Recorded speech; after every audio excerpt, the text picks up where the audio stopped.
කෘත්‍රිම බීජ යනු එක කෘත්‍රිම පරාගණය මගින් නිපදවනු ලබන බීජ වේ. දෙක ජෙලියක් තුල රඳවා ආවරණය කළ බීජ වේ.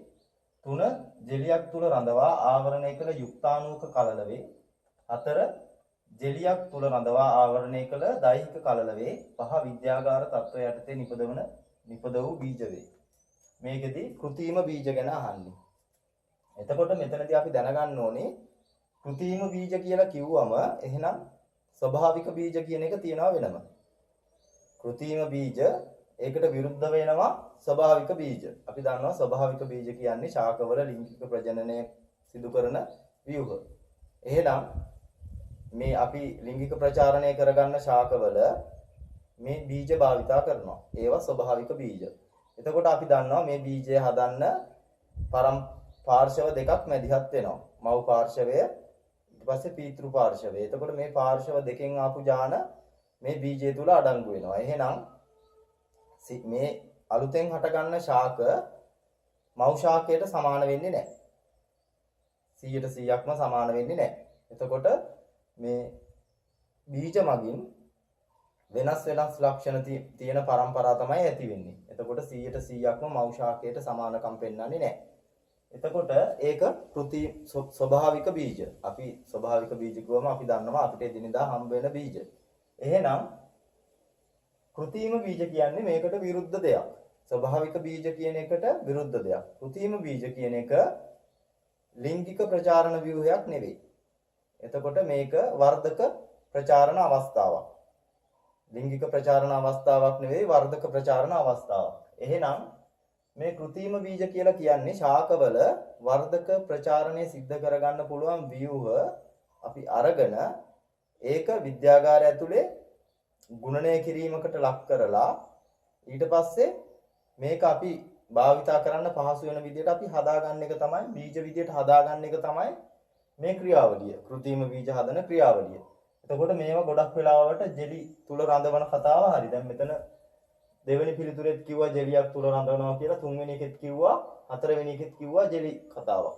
එහෙනම් මේ ජෙලියක් තුල රඳවලා ආවරණය කරපු අපිට වර්ධක ප්‍රචාරණය කරගන්න පුළුවන් ව්‍යුහ වලින් ගුණනය කරගත්ත කොටස්. එහෙනම් මෙතනදී අපි බලන්න ඕනේ දැන් මේ කෘත්‍රිම බීජ කියන කතාවට සමීප පිළිතුරු මොනවද කියලා. එහෙනම් සමහර පිළිතුරු සමීප වෙන්න පුළුවන් ස්වභාවික බීජවලට. ස්වභාවික බීජවල කතාවට සමීප වෙන්න පුළුවන්. අපි මුලින්ම බලමු පළවෙනි පිළිතුර. මේකේ කියනවා කෘත්‍රිම පරාගණය මගින් නිපදවනු ලබන බීජ වේ. කෘත්‍රිම පරාගණය. එහෙනම් මේ පරාගණ ක්‍රියාවලියට මිනිසාගේ මැදිහත් වීමක් සිද්ධ වෙනවා. එතකොට මේ පරාගණය සිද්ධ කරන්නේ මිනිසාගේ මැදිහත් වීමෙන්. ඒකනේ කෘත්‍රිම පරාගණය කියලා කියන්නේ. හැබැයි මිනිසා පරාගණය කිරීමට මැදිහත් වුණාට පස්සේ ඒ පරාගණය වෙලා ඒ පුෂ්ප ඊට පස්සේ හට ගන්නවා බීජ. දැන් අපි හිතමුකෝ මේ කෘත්‍රිම පරාගණය කියන්නේ නැතුව පරාගණය වුණා සතෙක් අතින්. නැත්නම් සුළඟ මගින්. එතකොට වෙන්නේ අවසානයේදී පරාගණය. දැන් කෘත්‍රිම පරාගණය කියන එක මිනිසා මැදිහත් වෙලා තමයි මේ පරාගණය සිද්ධ කරලා තියෙන්නේ. නමුත් මේක සුළඟින් හරි ඊට පස්සේ කෘමියෙක්ගෙන් හරි පරාගණය වෙන්නත් පුළුවන්. එතකොට ඒ වුණාම මිනිසා විසින් පරාගණය කරත් කෘමියෙකු විසින් පරාගණය කරත්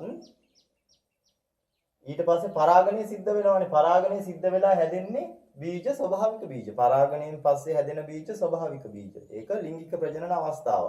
එහෙනම් මේ කෘත්‍රිම බීජ කියන එකට මේක ගැලපෙන්නේ නැහැ. මොකද කෘත්‍රිම බීජ කියන්නේ ශාකවල වර්ධක ප්‍රචාරණ ව්‍යුහ තමයි අපි ගන්නෙ. කෘත්‍රිම බීජ කියන්නේම වර්ධක ප්‍රචාරණ ක්‍රමයක්. ලිංගික ප්‍රචාරණ ක්‍රමයක් නෙවෙයි.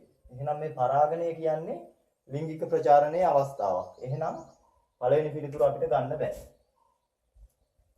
ඊට පස්සේ අපි පස්වෙනි පිළිතුර බලමු. පස්වෙනි පිළිතුරේ කිව්වා විද්‍යාගාර තත්ත්වය යටතේ නිපද වූ බීජ.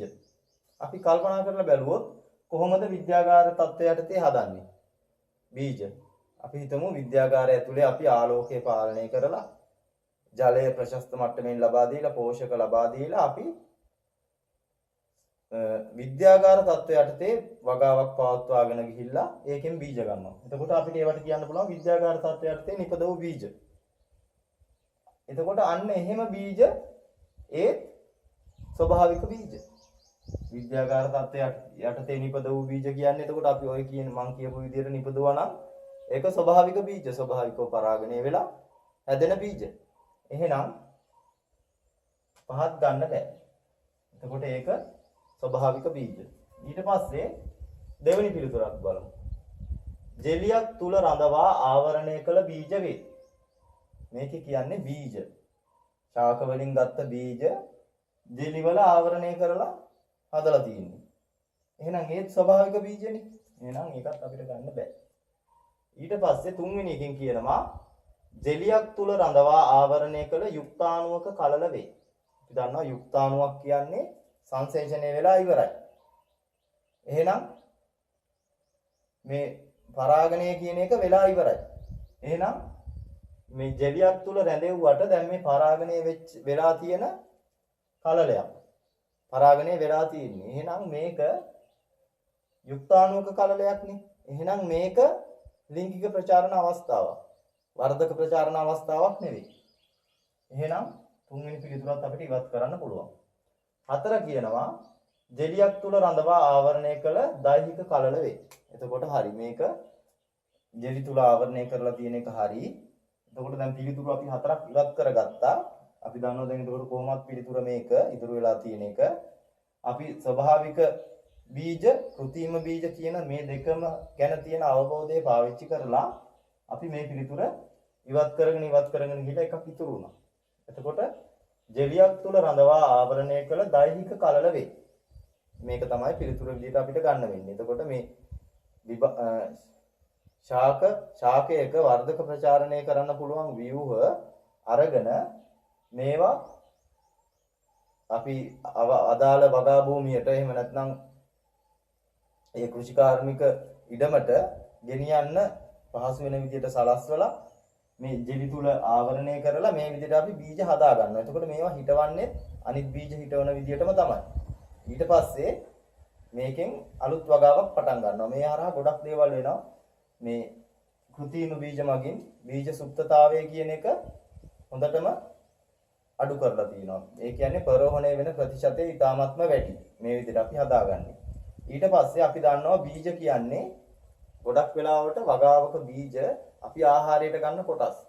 එතකොට මේ ස්වභාවික බීජ කියන්නේ. එතකොට කෘත්‍රිම බීජ අපි ගන්නේ වර්ධක කොටස් වලින්. ශාකයේ වර්ධක ප්‍රචාරණය කරන්න ගන්න කොටස් වලින්. එහෙනම් අපි ආහාරයට විදියට ගන්න බීජ මේ හරහා ඉතුරු වෙනවා. එතකොට මිනිසාට අවශ්‍ය වෙන ආහාර ප්‍රමාණය ඉතිරි වීමක් සිද්ධ වෙනවා. ඊට අමතරව මේකෙදි පැලවීමේ ප්‍රතිශතය වැඩි කිව්වම ඒ වගේම මව් ශාකයට 100%ක්ම සමාන පැල අපිට ලබා ගන්න පුළුවන්. ඒ ඇයි මේක වර්ධක ප්‍රචාරණ අවස්ථාවක්. ලිංගික ප්‍රචාරණ අවස්ථාවක් නෙවෙයි. එහෙනම් කෘත්‍රිම බීජ කියන්නේ මෙතනදී අපිට තෝරගන්න වෙන්නේ හතරවෙනි